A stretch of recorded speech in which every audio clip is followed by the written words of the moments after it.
Here's a short clip on working with the muscles around the shoulder blades. So the shoulder blades sit on the back of the rib cage, and there's muscles in between the shoulder blades that will act to draw the shoulder blades towards the spine. There's also some muscles on the outsides of the shoulder blades and around the rib cage that help to move the shoulder blades away from the spine. So this exercise is going to be done, it can be done on all fours. It can also be done even in standing with your hands against a wall. And so what we're going to practice is utilizing the muscles that draw the shoulder blades closer to the spine, and then utilizing the muscles that draw the shoulder blades away from the spine. I like to call them shoulder blade push-ups. So for this, you'll need a wall or a floor. I'm going to show both options. And so as I come over to my wall here, this wall to my right, I'm going to place my hands, palms flat on the wall. And the hands will be about shoulder width distance apart. And then I want to make sure that my feet are directly under my head, so I'm not walking my feet back into a plank or a push-up position. So just making sure you feel like you're standing vertically, and then you can bring your hands to the wall. Now, if your elbows stay a little bent, that's fine.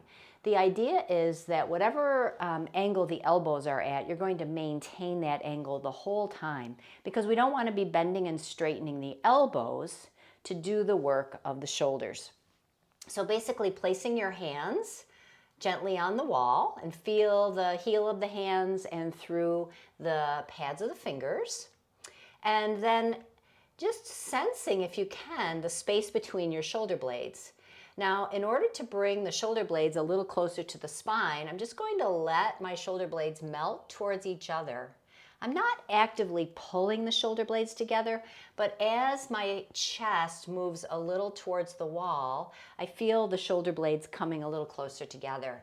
Then from there, I'm going to push gently into the wall and see if I can feel my shoulder blades move apart. Now, some of the muscles that work to draw the shoulder blades apart, again, live on the outer shoulder blade near the outer rib cage.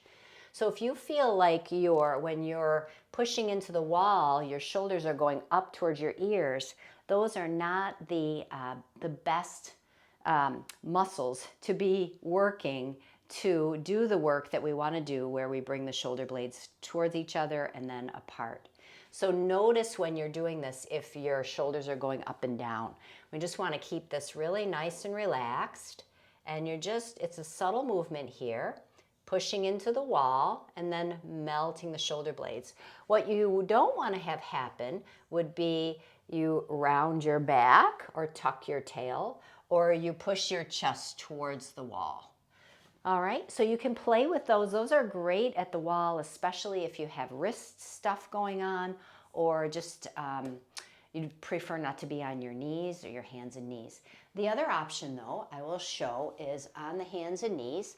And I actually like to take a couple of blocks or maybe a couple inches of height underneath the hands. So I'm placing my hands onto the blocks now. Just gives my arms a little extra length here. And making sure that your knees are under your hips. And then again, sort of like the wall, you're just going to look down between the blocks or between your hands here and gently glide the shoulder blades towards the spine. Now with the camera angle here, you're not able to see my scapula, my shoulder blades moving towards each other, but it's like a little bit of a melt. And then from that melted position, I'm just going to gently push my hands into the blocks and bring my scapula, my shoulder blades, a little wide. Now, this is a subtle action, so what you might have happen, which would be maybe not ideal movement here, would be as you go to melt, your spine arcs, and when you go into push, you move into like a cat pose. And again, that is more of a spinal movement versus just the scapula, just the shoulder blades moving apart. So again, couple things here. Elbows stay the same angle the whole way, and the movement is generated from the shoulder blades here.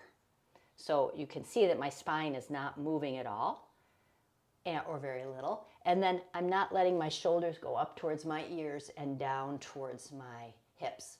So this movement of the scapula, the shoulder blades moving apart and then together. All right, so have fun with that little exploration of shoulder blade push-ups.